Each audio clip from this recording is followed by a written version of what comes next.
Before we jump into today's episode, if you're digging Ka-Pow, the pop culture podcast, please know that in 2026, our 10th anniversary year, your support truly matters. Join us on Patreon at patreon.com/udownwithkpp.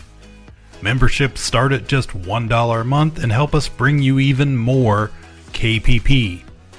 You can also support the show with new Ka-Pow merch on our TeePublic store. Please know we appreciate every bit of support, and on with the episode. You're listening to Ka-Pow, the pop culture podcast. Comics, television, movies, and more. If it impacts fan culture, we have something to say about it.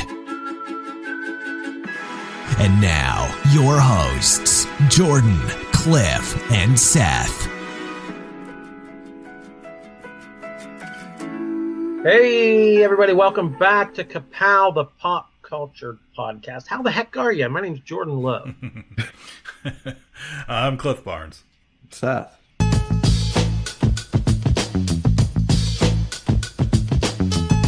feel like we should check in on Cliff after that epic Marathon Poobah Awards episode. I'm afraid he barely survived, folks. He was drifting by the end. He was losing it. He hated every movie we were talking about. I was hallucinating by the end of it. The camera just kept zooming in on his forehead as his eyes drooped down toward the desk. We hope you enjoyed listening to it, even if it almost killed one of our hosts. No, I thought it turned out rather well. Even though, it was long, but it's always long. It wasn't that much longer than it was last year. And I think for the most part, we saw more movies, so not bad. And I saw my 10th 2026 movie tonight. So 10th, already well into. Wow, I've been burned out on movies. I have not been watching much at all. I've seen one in these first 2 months, so I'm on pace for 6 movies next week. Yeah, me too. I think I've only watched maybe one 2026 movie so far. I want to make a recommendation right up here at the top, since we're talking about that. There's a movie called Nirvana, the band, the show. I've seen the poster. Mm-hmm. Nirvana, the band, the show, the movie. I think these guys had a show called Nirvana, the band, the show. And this is Nirvana, the band, the show, the movie. I didn't know anything about this. How many colons does that include? I don't think there's any. I don't know if there's any. Bold. There may be one. Bold. It is bold. That was the twist. But I didn't know anything about this at all. Did not even watch a preview, which is the way to do it. And it's the best thing I've seen so far this year. So I went to Athens and saw it with a bunch of college kids, and everybody freaking loved it. And it's a magic trick. It just feels like a magic trick of a movie, and it's just right in our wheelhouse of type of just silliness, but kind of magical, kind of like movie magic. And so you're saying not even if you're not familiar with the show at all, you don't need to know. I still don't know what the show is. I don't care. But this was it was just good. It was heartfelt, and it was these two friends, and really there's some really, really funny moments and quotes and really just neat things that they did. I just highly recommend it, and especially going in cold. So just avoid it like the plague until keep your eyes. In fact, everyone close your eyes now and don't open them until you're sitting in your seat. It's playing at like smaller theaters and stuff right now, so odds are you're not going to easily watch it till it's on TV anyway. Yeah. But check it out when you do. Don't watch a preview. I think that might ruin it. I don't know what the preview is, but it can't help. Yeah, I like that we're done. We're still in the midst of awards season. We're done with our awards, but we're still I watched the Independent Spirit Awards last weekend. We just had the Actor Awards. Yeah, I just watched the Actor Awards. The Those were Oscars great. are coming up soon, so we're still talking 2025 movies. Oh, this has got to be the latest Oscars ever. March 15th is crazy. That's crazy. But I love it. I just watch every award show. Just like to watch. Man, Harrison Ford's dedication, his thing at the Actor Awards was just great. Yeah, that was cool. I was tearing up before he ever even got on stage, just watching all the clips. It was just great. Yeah. Anyway. Yeah. So I started to take some notes on this Paramount, Netflix, Warner Brothers thing. And I'm like, I don't know what's happening. I don't understand it. I'm sure it's bad, and I don't feel like it's bad. It was going to be bad either way. Yeah. I hate this mass consolidation where there's only 3 corporations in the world, and this just seems like more of it. Oh, that's cool. Paramount Plus and HBO will have one streaming service. Yeah, they're probably going to double the price. Well, great. So I don't know what to make of it. So it'll just be another way that we'll only have right-wing news media when they get rid of half of CNN because they got that. So not only that, but I mean, there's some stuff on HBO. HBO is the best streaming service there is. Yeah. No doubt. In fact, they just had a poll online. Somebody I follow online did a poll every day. Like, what if you had which one of these 4 would you get rid of if you had to get rid of one? They just did it and kept doing it every day. I was like, my pick is HBO is number 1. And that's the one that won. It won over Netflix. It won over because it is the best. It has incredible shows. Yeah, tons of movies. Yep, and the shows are just bangers. Like it's crazy. Plus all the classic, Turner Classic movies. There's current blockbuster movies, but more classics than any other streamer has. Yeah, I started rewatching Deadwood. Yeah. And it through my algorithm, like you might also want to watch Sopranos, The Leftovers, Boardwalk Empire. It just like bang right. I was like, holy cow! There's so many good shows I wanted to watch. So. And just the fact that I'm watching, what's Night of the Seven Kingdoms and The Pitt, 2 of the greatest shows, and they're not the same. I mean, it's just they're same time. Like. How, you guys just can't even. You're not even spreading stuff out. You just keep having good shows. I'm like, wait till the Suits will invent new ways to ruin it, and it'll be wonderful. Yeah. So I'm sure some part of it is a bribe to somebody to pay off something that. Oh, negative. A redacted file somewhere that's getting scrubbed because of all this. Oh my gosh. Yeah, I actually I just got rid of Netflix.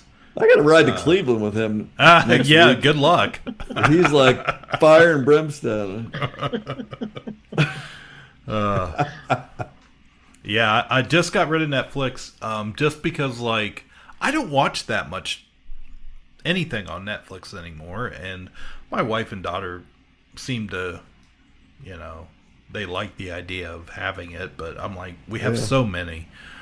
We can take a break from this one. But speaking of rewatching, I spent about the last week and a half. I rewatched season 1 of Andor on Disney Plus because talk about good stuff. But I hadn't watched that first season for quite a while, and so one day I was just bored looking for something to watch. I was like, I'll watch Andor. I was like, I'm just gonna start from the beginning, and man, that season 1 is so good. I think season 2 is superior, but man, there is some good stuff in season 1. Yeah, I wouldn't even say. I think they're both pretty even. I just think the whole show was just front to back great. I saw that Tony Gilroy interview or whatever in the last week where they weren't allowed to use the word fascism anywhere in that show, and apparently now he can say whatever he wants.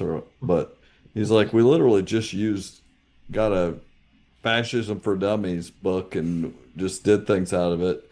And it's like, yeah, that's what the dummies are using now. Same book. I'm very familiar with Fascism for Dummies.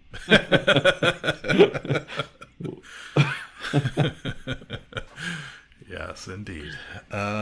So yeah, I really enjoyed that.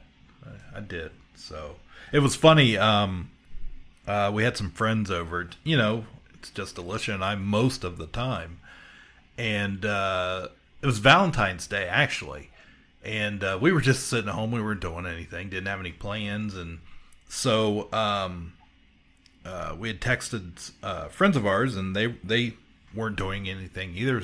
It's kind of getting on in the evening, so we're like, hey, just come on over, whatever. We'll hang out. Have a key party? Yeah. Come on over. So, not that kind of party. But it does, that kind of rolls into my story. So it's just chill. We got rid of Netflix. Yeah. So we had gotten rid of Netflix. So we were watching Andor and chill. We were watching HBO, the HBO app. And we were rewatching through that I Love LA series that came out not too long ago. Yeah, it's okay. Yeah. But it was kind of on in the background, and it was on when they came over, and they still have kind of littleish kids at home. Oh, they're not watching that. They're not watching that. But we, like it's most of the time just us, so we're not paying any attention to it. We're, it's just on in the background. We're just sitting there talking and this and that. And then finally, like sex scenes up on the screen, and like they kind of looked at each other and they're like, "What are you watching?" I was like, "Oh, it's HBO." Porn. I was like, "It's HBO." And they're like, the look. See anything you like? It's not TV. But the shocked. That's what is putting out the feelers here. See how you react. Where's this gonna go?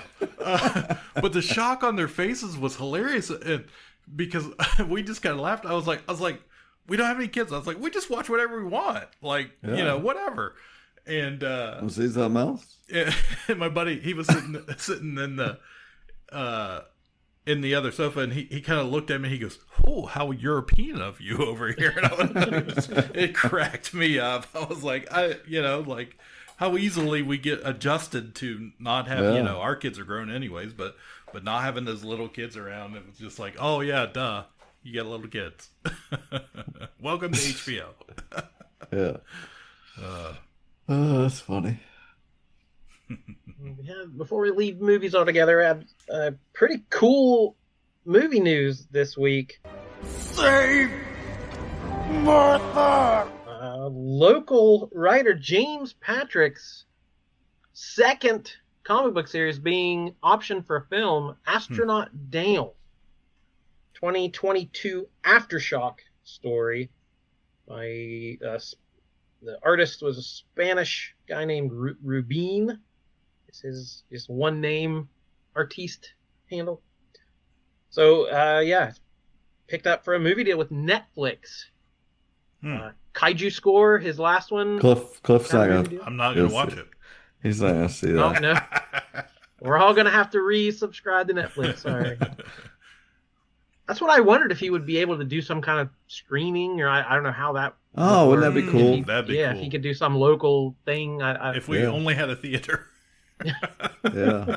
We'll have to hang a sheet in a parking lot or something. Well, they could do it at the People's Bank. Yeah, that'd be cool. That would you never know if you approach somebody like that. Say they like the people down there like local. Yeah, this is heroes. The type of thing they should be. Yeah, it's that would be really cool. Yeah, that's pretty awesome. So yeah, curious about that. Stories about basically the end of the world. There's this crazy virus. Anything new? Yeah. We're living now that end of the world. There was a crazy virus. Post-COVID, everyone was on that tip. But yeah, the world's ending. So scientists are shooting these astronauts to parallel realities to see if any of them have solved it. So if they can get the cure and bring it back and save the world. So this guy gets shot to a different reality and finds some interesting things there, and maybe doesn't want to come back. Maybe doesn't want to save the world. So kind of a heady sci-fi allegory adventure story. So good stuff. I feel like it's kind of perfect for Netflix. I could see it fitting in very well there. It's being produced by Esmail Corp, created by Sam Esmail, the creator of Mr. Robot, and the director of Julie Roberts' Leave the World Behind was a huge hit on Netflix. So he's got some cachet at Netflix. So he's producing it. It's not decided whether he's writing or he's directing it or not, but he's putting his weight behind it. And I've heard from James he has had some positive. He's going to be like a consultant. They're going to ask, or at least tell him what they're doing. I don't know if they care what he thinks, but they're going to keep him updated. And he said that everyone seems to be on the right page. He likes all the notes he's heard from it, so he's excited. Again, Kaiju Score has been a long time since that announcement. I don't know really what's happening on that one. There's been some ups and downs with that one, and I've heard there were a few. That's what you want to do with the story. There are a few like things he didn't quite vibe with. So and I'm sure it's changed 10 times since then. But so this might actually end up coming out before Kaiju Score. Who knows? That's pretty cool. Yeah. I'll tell my James Patrick story. In case you haven't heard it 100 times. Because I always think of this. The first time I ever saw him was when you were on 2nd Street, and he was in there. Death Comes to Dillinger was out, and he was sitting there, doing a signing or whatever. And I came in just buying stuff, and smug young guy. I wasn't gonna act like I gave a shit about anything. I was just buying my comics or whatever, and I just kind of went by and looked down at it, said hey, and then turned around to buy my stuff, and I just heard his voice behind me go, well, you have to know that the title was Death and the Man Who Would Not Die. And he said, Death and the Man Who Would Not Buy. I just snickered. It was funny. It was a good one. That's a clever writer. Clever writer. There you go. But that always stuck in my head. So it was a good one. But I love that. I love that. That's a good segue. I don't know if we would count this as a me, but I thought it might be a decent discussion for a minute. How can you read this? There's no pictures. Well, some people use their imagination. Well, I must hurry back to my comic book store where I dispense the insults rather than absorb them. It happens all the time. Read a comic book, okay? Speaking of comic books and writers, Todd McFarlane ignited some debate on the internet recently. It's a thing I've heard him say before. It's a debate I've heard over and over again, but it just something clicked this time and had a whole bunch of more people talking about it. So he was doing a Q&A with Wired, and users were asking him questions, and somebody asked, what's more important in a comic, art or story? And you can probably guess his answer. He quote, here's my complete and utter bias, and I'm going to my grave with this answer. I can sell a book that is drawn by Michelangelo and written by my dog. I can sell that book. But what I can't do is sell a book that is written by William Shakespeare and drawn by my mom. So obviously Todd thinks art trumps writing when it comes to comics. I was curious about your guys' opinion. People have been kind of spouting off on this lately. Obviously the answer is both. Like, comics are a mesh of both. Yeah. Wow, don't tell us the answer. If you guys had an opinion, what draws you personally? What your favorite stories is? Can you read a book with subpar art if you love the story? You buy a book that you love the art even if you're not digging it? I'm just curious. Wow, you're making me really face this. I mean, I'm biased as a writer. So Todd's biased with the art. I'm biased as a writer. So you guys. Well, I don't know. I threw my hat in the writing ring here. Yes, published author as well. So I thought, see, I always think, we get comics signed and stuff at these cons all the time. I was just thinking about this the other day, not knowing this question was coming, but just because I don't know the reality of comic creation in the big scale, like when these guys submit a script, how I know the artist has they draw things the way they want, and some people, give more direction than others, but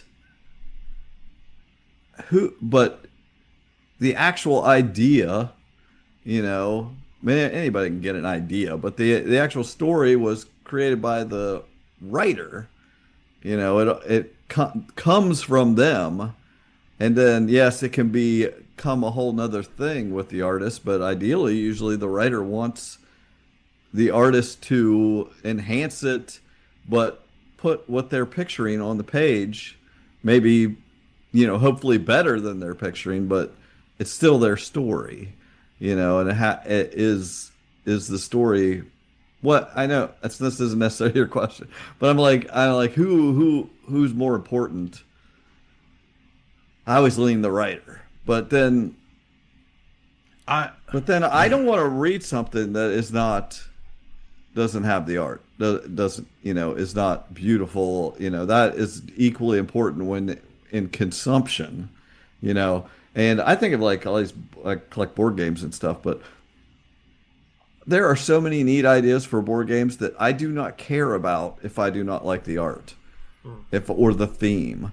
If it's not has this solid, like, fun theme to me, like a haunted house or a racing or something like that has a cool looking art, then I don't care. If it's like just checkers looking, something very bland, I don't care if it has an exciting story. If it looks like shit, I don't want to play it. So I definitely see both sides. The story is always, to me, the number one thing, but when it comes to such a visual medium, obviously the art's very important. That's not an easy question to answer. I mean, it's probably a lame answer, but what immediately comes to my brain is simply, for me, the art will make me pick up that book. The art, the cover will get me to buy that book. The story will get me to buy issue number 2, 3, 4 down the road most of the time, right? But like like Todd said, I mean, if the art isn't vibing with me, if the art isn't great to match the story somewhat, it's not going to probably hold my interest either.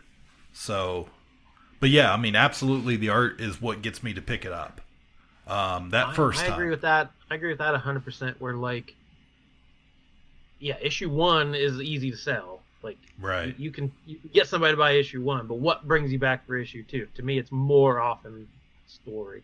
And Todd is a businessman. He's approaching this as what sells. He's an artist, a great artist, but he's never been a great visual storyteller. Like, I remember reading his Spider-Man when they gave him his own adjectiveless Spider-Man, and he was writing it and drawing it. And in the letters column, he's like, I don't know what I'm doing, guys. Hopefully I do okay. Like, he was just figuring it out, and he's never become like, he draws cool splash pages, but that doesn't necessarily, convey the story the exact right way. So, but Todd's like, I can sell that comic, was his quote. So yeah, of course you can sell a comic with beautiful art. And especially nowadays with so many variant covers, so many books being slabbed in plastic and getting graded. Like, you're never reading that story. It's slabbed in plastic. You're just buying it. It's only the art. Yeah. You're just buying an art piece. So yeah, of course that sells. But I feel like that's a different argument. What makes comics work, what makes you enjoy them, is different from what sells them. So I don't give a crap what sells. As I'm the exact opposite in his position. So I've seen interviews with him, talking about his toy company, and he gets a lot of criticism on some of those lines because, especially he's done the DC stuff for the last few years, and there are so many goddamn Superman and Batman repaints out of every wave of every series that he does. It's like, oh, we'll get 2 cool figures and 35 repeats of Batman and Superman that, who wants to buy that same figure 12 times unless you're insane. and rather than just listen to people and give people, more characters and less of the same thing over and over and over again. So yeah, I don't know how much credibility there, from sales he even has. And I feel like there's also a different slant when you get away from kind of the mainstream or the superhero world, where like indie comics, some of these real small, biographical comics, or like they have art that looks like they're drawn by, middle schoolers, but people really connect with them because they're very personal storytelling. So like, I feel like you can still tell a very good story with stick figures. There's web comics that do that. There's the one that just has a dot, different dots with word balloons, so comics are interesting because you can do a lot of different stuff. You can have a beautifully painted, rendered thing with a very slight story, or you can have a very deep story with very simple art. So yeah, we're definitely on a sliding scale. I will still buy stuff because I like the cover, or it's a classic cover, an iconic cover. Even if I haven't read anything else in the run, like, oh, I want to own that cool cover. Like, I'm not besmirching that at all. But yeah, to me, when I think of my favorite comics and my memories, it's usually storylines, or but I guess there are like splash pages you remember as well. So I don't know, it's too inscrutable. Well, yeah. That's especially with comics. Comics is the perfect, subject matter for that question, because it really is. It even maybe I have to accept that even the best storyline would not be I would lose my if I was not looking at some iconic pictures. I all those panels I can picture in my head from my favorite stories. That's what I'm picturing seeing it. Mm-hmm. Yeah, that's good stuff. That's the art of comics. It blends the two together, hand in hand. Wow. I love comics. We solved nothing. Yep. Better keep doing them both. Go ahead and write them and draw them both, guys. Can't just write comic books anymore. I'm not going to read a novel. They tell me. Yeah, my that ain't happening. That's for sure. Books. Jeez. What is this? This ain't a freaking book club. I already gave. I mean, what? We got. What does the world come to?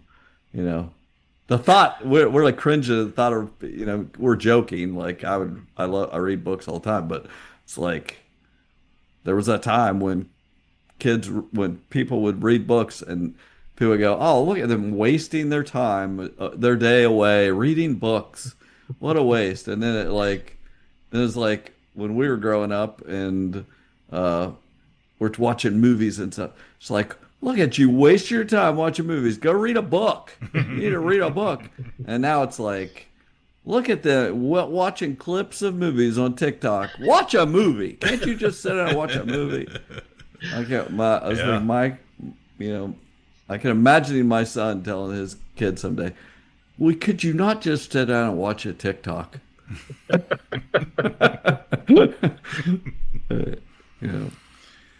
Could happen. What a world. Wow. So what TikToks have you been watching?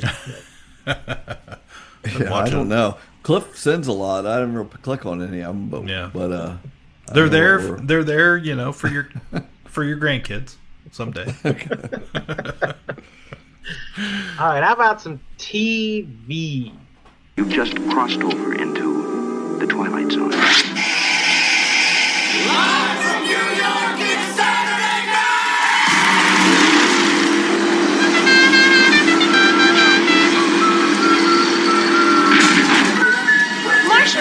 Marsha!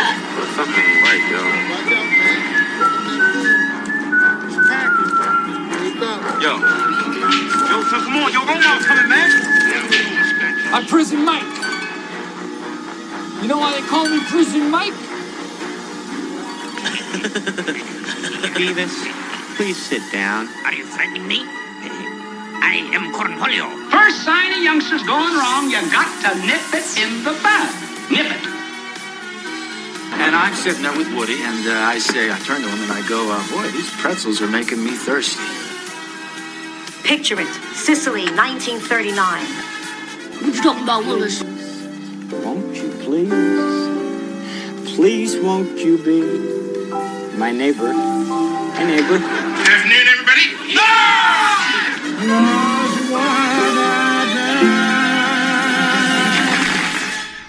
Just had a trailer drop. We're gonna segue from comics into TV with the Lanterns trailer. What do we think of that?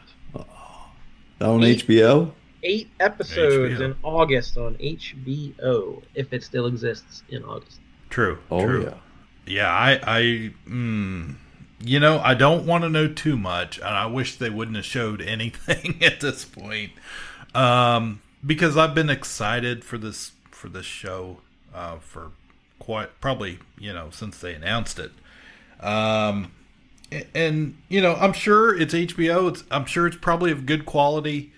There is some speculation, and I feel like maybe I don't know, it doesn't make sense in my brain that they would release a trailer, release screenshots of costumes that would just all be a red herring. To me, HBO would want to build excitement for the show and build the anticipation for the premiere, and I feel like it's done the exact opposite. Everybody in the DC world lost their ever-loving mind, including myself, when they showed that shot of a so-called Green Lantern costume on a hanger, not even on a person or a body or no explanation to it. And I didn't get that reaction. Like, I don't understand. Like, because my first thought was Ryan Reynolds in the neon green CGI suit. And I'm like, oh, it's a more lived-in, realistic suit. I'm sure it'll light up. It's not going to be brown. So I'm sure there'll be there'll be piping. There will be piping in it. Cliff, relax. I need all the piping. I was like, is that corduroy? Kyle Chandler's a very earthy, lumberjack type guy. Maybe that's his Green Lantern. That's the kind. That was so brown. That's the kind of suit you don't get out of the closet. That's the.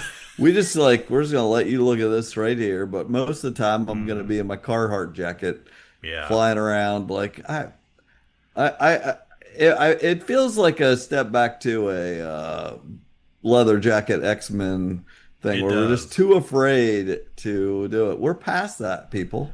Yeah, it's described as 2 intergalactic cops. Okay, that's Green Lantern, drawn into a dark Earth-based mystery as they investigate a murder in the American heartland. So that is taking He-Man out of Eternia and just putting him on, that's grounding the grand sci-fi-ness and making a gritty Earth cop show, which could work very well. Why, we don't know yet, but yeah, it's definitely taking away the grandeur of it all. Yeah. Until I'm sure there'll be a big fight in episode 8 and we'll have a bunch of big special effects. But yeah, well, I had that thought too, of is this too far of a reaction from that Ryan Reynolds disaster of a movie, because it was all CGI. But immediately I'm like, no, the suit comes from the ring, and it should just come from light up and not him flying in a bomber jacket. Like, this is ridiculous. This is not my Green Lantern. I like for what it's worth, I like the trailer, and I like Kyle Chandler acting like that and bossing around the younger guy, and I like both those actors. So yeah, I do too. I don't need a crazy, superhero Green Lantern show. I like the buddy cop idea, but I hope they get there at some point, that they do some of that stuff. I'd say you're going to get some of that intergalactic stuff at some point, but it probably will be minimal. Yeah, the Reynolds movie went way too far too fast. Yeah. Where the first 5 minutes was like millennia ago, formed of like they explain the whole continuity, and it's like that was too much. So if this is just two dudes, sitting in a truck, this is dudes being dudes. Yeah, that's okay with me. Yeah, I do wonder how, because we have established a Green Lantern with Guy in the Superman movie, like, and in that movie he's wearing, a leather jacket and pants or whatever.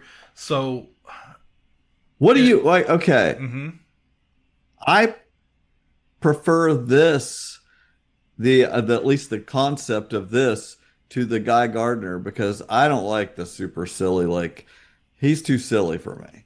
Like, that's closer to the, Ryan Reynolds Green Lantern for me. Like, I want some down to earth seriousness to it, and that this show seems more serious than, Mo, Green Lantern.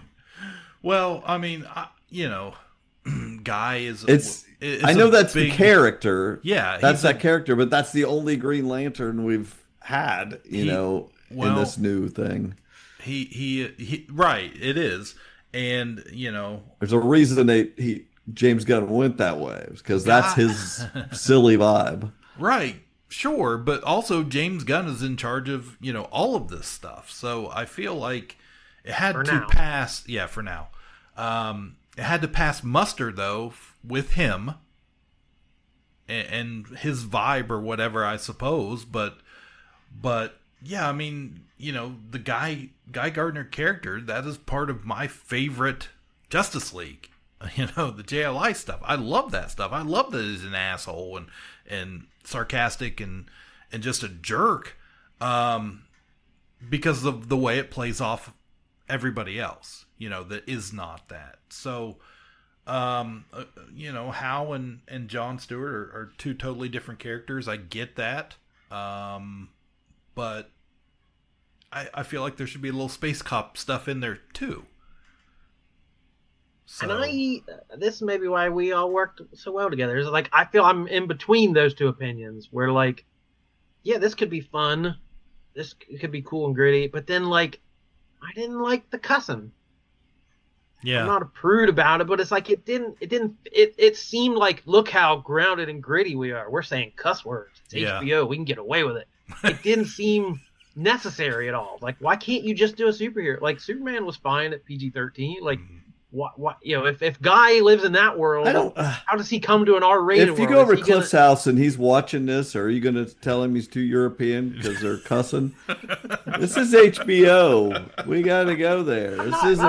I'm not boycotting it. I'm just saying it just rubbed me the wrong way of like, I don't feel like it needed it. Yeah, so I like it for the fact that it takes some. I'm always worried about these superheroes shows feeling like CW. I never liked Smallville. I never liked any of the CW superhero stuff because it just is all the same vibe, and it's very like has that ABC Family feel of a show, and I want to see what HBO does with this material. Like yeah, Watchmen, that worked for me. Yeah, right. Yeah, so yeah, I'm not saying you can't do superheroes that way. Yeah.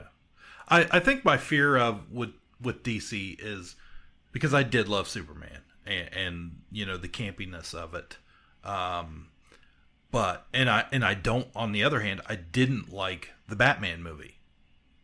So because it was too dark and too gritty, yeah, I just it was the darkness. Yeah, I still have not watched that movie a second time. Like, I just did not care for it. It was too far that way for me.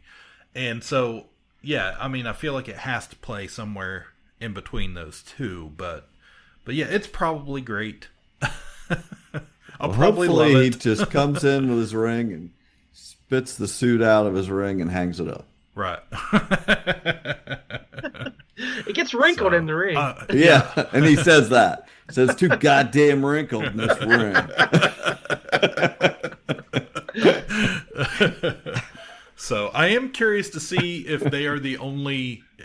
I think Guy does make an appearance in the series. I think that's been announced. I'm sure. I'm curious to see how many Green Lantern we see. Or is it just the three of them? Like, I'm okay with that, but do we get into more of the aliens and all that? So. And I don't mind these 8-episode seasons. Like there's not gonna be any filler. There's not gonna be any fat that needs trim. So we will see.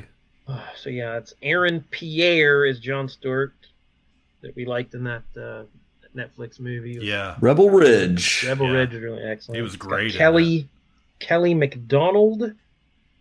Yeah, I love her. Ulrich Thompson is playing Sinestro. And Garrett Dillahunt, so I'm gonna be tuned. Garrett D. Love the D.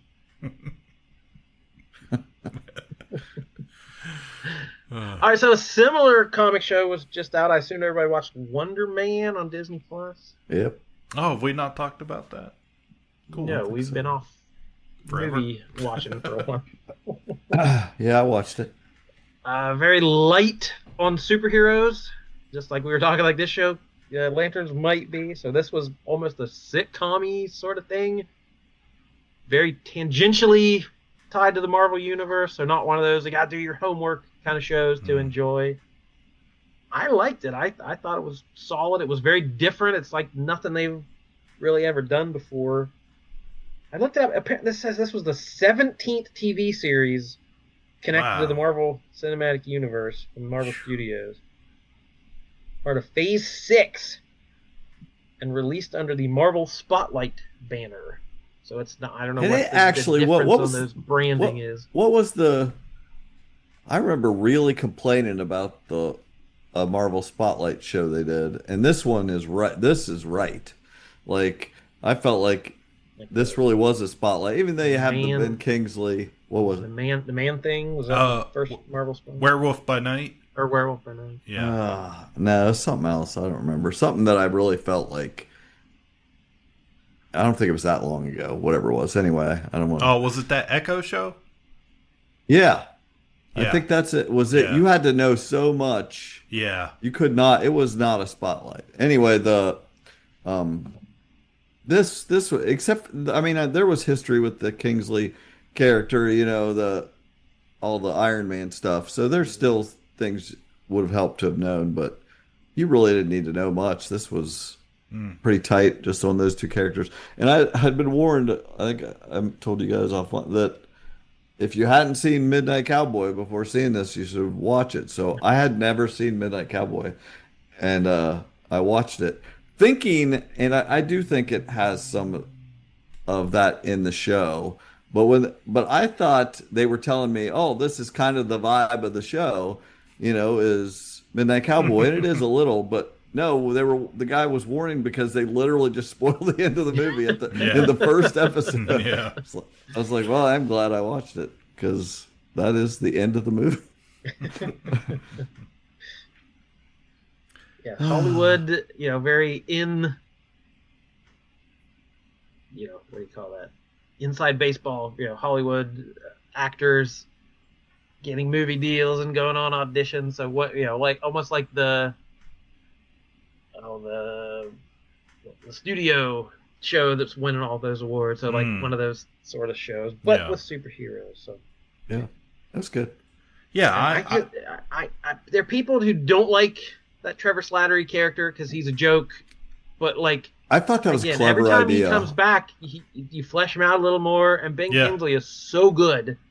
He just kills that role. So I'm all for more. I like the original idea of making him be playing a character. Like I really like, because he was an awesome Mandarin, and it was even better when you found out he wasn't that. It was like it was good. Yeah, he was definitely the best part of the show for me. I have no history with that character. I do. I don't know. I don't know Wonder Man. Never have. Yeah. West Coast Avenger, original, early Avenger, and he was like very tied in with Vision and all that. He's, what his biometrics or whatever used by Ultron to create or Vision, I think, and all. It's just he's very tied into that, and there was like a love triangle between Vision and Scarlet Witch and Simon because they're basically brothers, and she's got something she likes about both of them. And I don't know. And then the West Coast Avengers stuff was so good at the time, this was basically he was just an actor, and actually he was doing a lot of stunts because he was tough, Yeah. But I like what they did with it. I like this guy being like really into it. I really like the first episode where it's just him being given way too much effort into his character until they're like, too many notes. It's a bit much. Yeah, I like the show though. I thought it was pretty easy watch, to be honest, because I felt like I didn't know anything. I didn't really need to know anything other than the Trevor stuff. But every time they bring him back, Shang-Chi and all that, like he's just been great.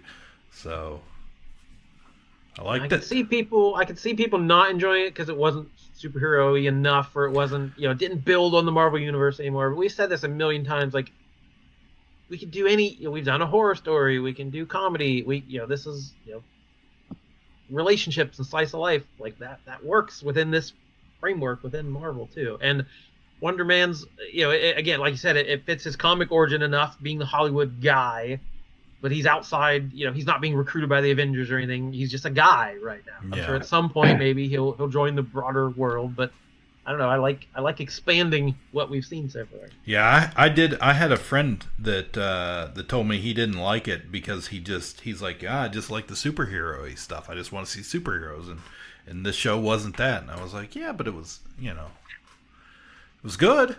Just as a show, like I enjoyed it. So that was definitely some of the criticism out there for it, or the main criticism for it. So, but I could see that, them doing a season 2 if they choose to, and it totally being very superhero oriented, after the end of it. So, yeah, I think it got pretty strong reviews. I don't know if they ever released ratings numbers or anything, but I feel like critics were really behind it. Yeah, I think at one point there it was like the #1 streaming show, at least on Disney Plus. Like maybe 2 or 3 weeks after it was out, so people were didn't watch it immediately, and then kind of fell into it later, looking for something to watch. Oh, okay, I guess this is new Marvel. I'll watch it, and then really liked it. So, well, I finished up another comic book based show I've recommended before. I don't know I recommended either of you, but I recommended it to the general public. Resident Alien. This is the Alan Tudyk sci-fi comedy. So it was originally on like Sci-Fi Channel, and I watched it when I still had cable. Hadn't cut the cord yet. And this last season, I don't know, it was on like the USA Network. It's gone to it's on. Like the first couple seasons are on Netflix, I think, but the most recent 4th and final season was just on Peacock, which I got a free week of to finish up this all these movies we were getting ready to do for the Pooh Bah Awards. So I got a week of Peacock, watched a bunch of movies. I saw Resident Alien season 4 was on there. It's like, sweet. They call that a Weecock. A week. We didn't have a good title for this episode yet, so thank you. You're welcome. So it's based on the Dark Horse comic book about an alien who comes to Earth his job is basically to destroy the planet, and he's not a good guy. He doesn't like humans. He thinks they're beneath him, and that doesn't really change. His heart grows, and he has sympathy for the humans, but he still like insults everyone. He thinks we're all idiots. And Alan Tudyk just plays it so well, and the effects are not great. It's a very cheap, basic cable type show. So don't go into it expecting giant, sci-fi effects. But the humor is great. The characters are wonderful. It's got a great female cast. Like, there's so many good female characters on the show, and they all have really intricate, great storylines that they're playing off of each other. It's set in the Pacific Northwest, so several of the characters are indigenous. So there's a great Native American cast as well. So it's a super diverse show, but not just like checking boxes. Like it's dealing with the worlds they're living in and what they're dealing with. So yeah, and toward the end they introduced Edie Patterson from Righteous Gemstones came in. It was hilarious. And like every sci-fi show, it had Linda Hamilton as a guest spot, Terry O'Quinn from Lost, Jewel State from Firefly. So all the regular sci-fi folks you're used to seeing on these cheap cable shows all show up.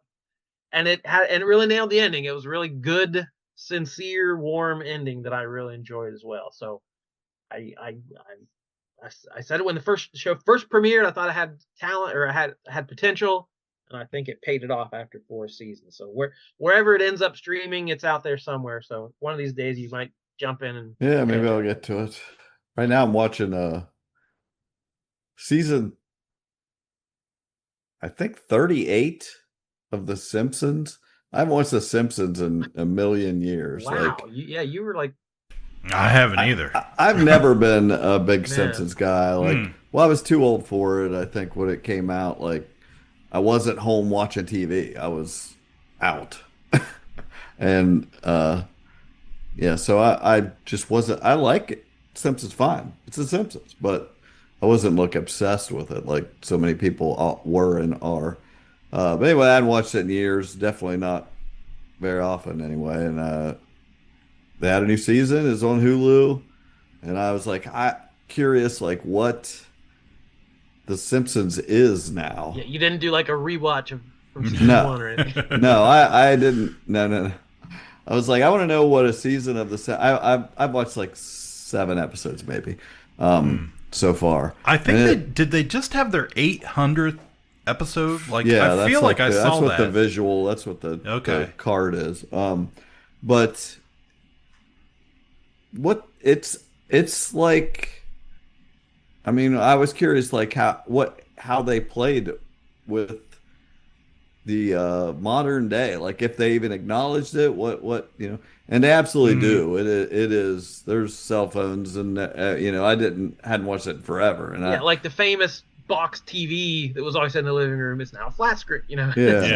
Yeah, they do, and in fact they lean into all that stuff. They're talking about things that are happening, and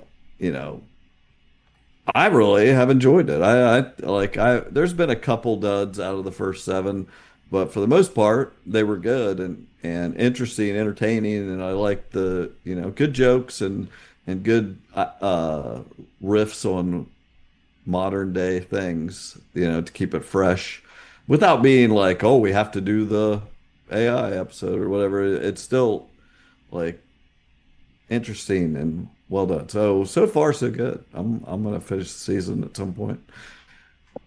Yeah, I haven't watched it religiously since probably high school, but it's a show I will, if it's on on a Sunday night and I'm home, I'll watch it. So I watch several episodes every season, so I've kept up with it over the years. And yes, of course, it's not as good as it was in 1996 or whatever the people argue about it, but it's still a solid, entertaining show. Yeah. Good stuff. What else? What else you guys watching? I watched Night of the Seven Kingdoms. Yeah, I know we never talked about. That's the best thing. That was so good. Great series. Really good. Short. Six or 7 episodes. I don't remember. 7 maybe. And it's just fantastic. I love Game of Thrones, and this is as good a Game of Thrones as you get. It's you can literally not have ever watched Game of Thrones and watch the show. I've been told that, and I'm not sure I believe it. Yeah, you really can. I know you're not very fantasy oriented. There's some genres I don't like, but I like fantasy, and I know that's not. I can't even picture you watching fantasy. I don't relate you to fantasy, But I truly believe you would enjoy this. It's just such a it being the underdog guy. The story is universal. A good show is a good show, whatever genre. Yeah, exactly. And the purity of the main character is just so. It's I honestly think it's like the Mandalorian and Grogu. A little bit. Game of Thrones. Yeah, a little bit. Only bad. But anyway, is there cussing? Yes. Okay. It probably is. You know what I'm in for. But there's some European stuff in there too. I'd like to. I'd honestly be interested to hear what you think of it if you got a chance to watch it. It inspired me. That D&D video game Baldur's Gate 3 that came out in 2023, I think it was the number one, game of the year that year. Huge game. I had played like a third of the way through the game at the time, and it's great. It's just a D&D video game. But I watched Night of the Seven Kingdoms. I'm like, now I want to play something. I want to play, I want to go be a knight. So Nick, but I was like, I had quit that game because it's very tedious as far as like combat and stuff. And I just got sick of doing it by myself. It's supposed to be a single player game, but you can play couch co-op. So Nick has beat the game twice, and I was like, hey, let's couch co-op this and we can play it together. And because I was playing one guy, you have a party of 4, so you play yourself and you have to run 3 NPC characters in a turn-based thing. And now I only have to run 2, and he runs 2, and it's so we're going 3 times as fast as I was going, Anyway, so we're having a blast playing it, and I am a dunk type character. I am the good guy. Yeah, and he's the guy with questionable morals. Doing the shady stuff when I'm not looking. So we're having a good time. Yeah. That's great. And the Pitt, if you never watched the Pitt, it's like it's won all the best stuff the last year.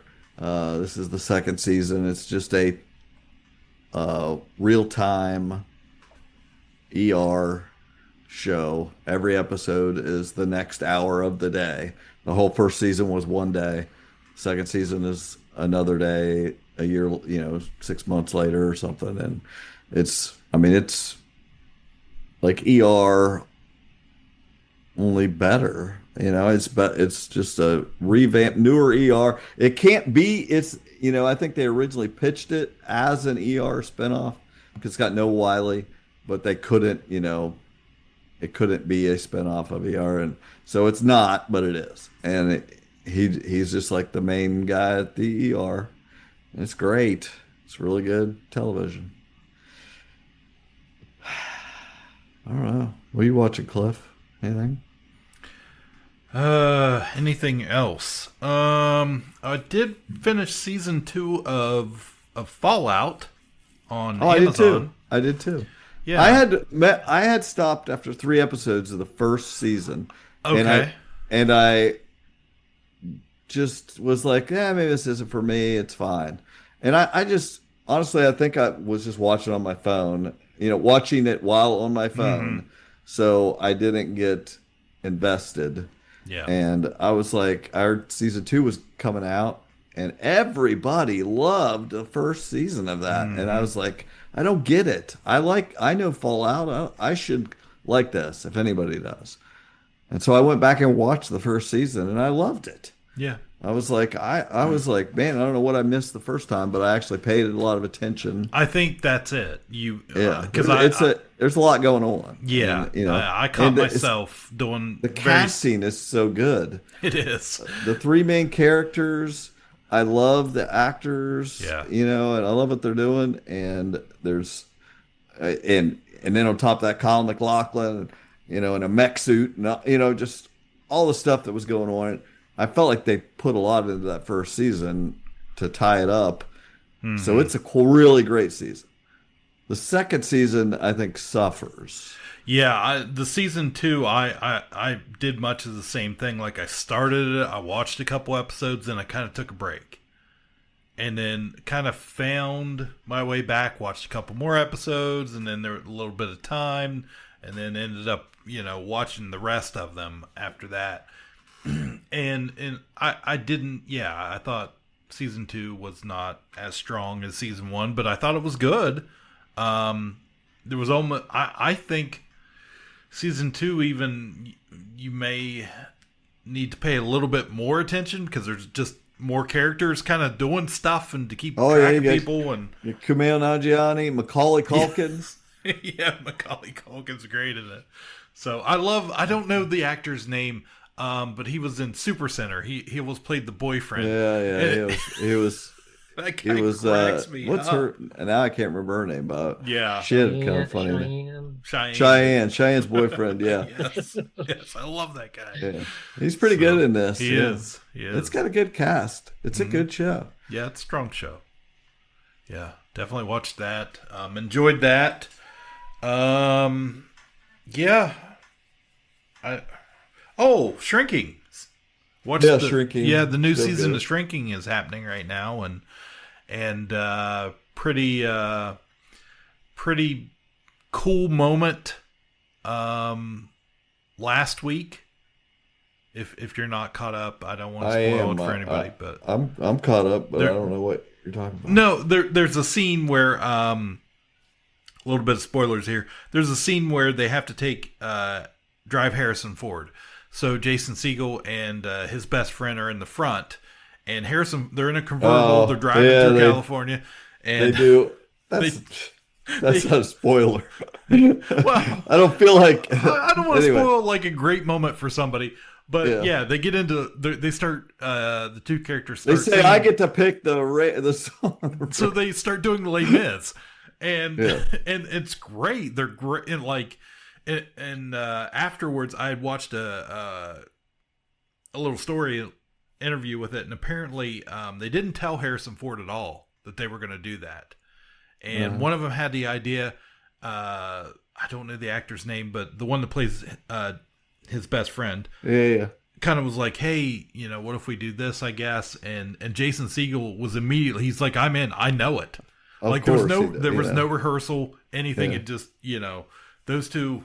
Played it singing perfectly against each other, and I even know a couple of those lines. So it's like that's like the most famous part of the thing. But like Harrison Ford, if you're watching him in the background, it looks like he has no idea he doesn't know what they're singing, doesn't know what's happening. He literally says, "Did you guys make that?" You guys make that up? It was like but his facial reactions, like as he's going through it, you can read his. He's such a good actor, but reading his emotion in his face and knowing it's real because he's like, "What the hell is going on?" It was just amazing scene. That's hilarious. I don't know if you noticed, and I can't remember what song it was, but at the end of that episode, in the credits, I want to say it was that episode. Mm-hmm. When the credits start, there's a song, there's always a song playing or whatever, but Jason Segel, I recognize his voice. He's singing the song at the end of the show. I can't remember. Yeah. I can't remember what the song was, but I was like, "Hey, this is him singing again," because he sings stuff. But I don't remember what it was. Great. It's a good show. Show. It gets a little. I don't know, like too schmoopy sometimes. Yeah, but that's what the show is. I just think that sometimes they're really in the sweet spot. Yeah, and I still think the star of the show is Ted McGinley. Like, he's great. Absolutely great. He's really good at it. Yeah. Speaking of Ted McGinley, you guys saw Robert Carradine died. Yeah. So I know it doesn't age well, but I'm a kid of the 80s, and those Revenge of the Nerds movies I watched repeatedly growing up and just absolutely loved those movies. So it's funny, like he was like the quintessential nerd in that movie, and he's like was a good looking guy in his older years. Like he was on he definitely aged well. He was on, was it Lizzie McGuire? He played the dad and like in that show, and he looked like a normal dude. Like yeah, opposite. Oh, I can't remember what else I've watched. I have every freaking streaming service, and right. But that's the main stuff. That's the good stuff. Yeah, for sure.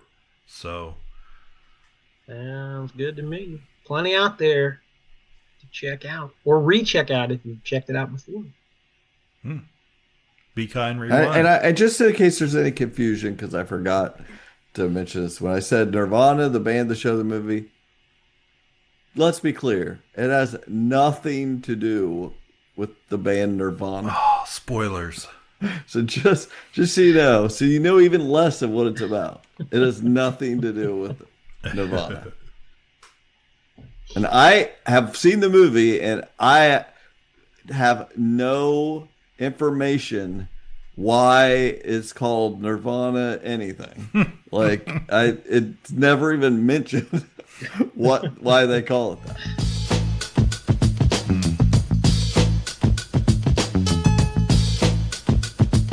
Yeah. Coming up, we not sure when this will be released, but a little housekeeping on our end, coming up on that 10-year anniversary here pretty quick. So, yeah. Should be it. We'll call it. Call it 10 years? Call it 10 years? Visit our TeePublic store and get a 10th year t-shirt or sticker or something out there. So exciting. Yeah. Wow. 10 A decade. It's like a whole decade. We're like, you know how many Weecocks that is?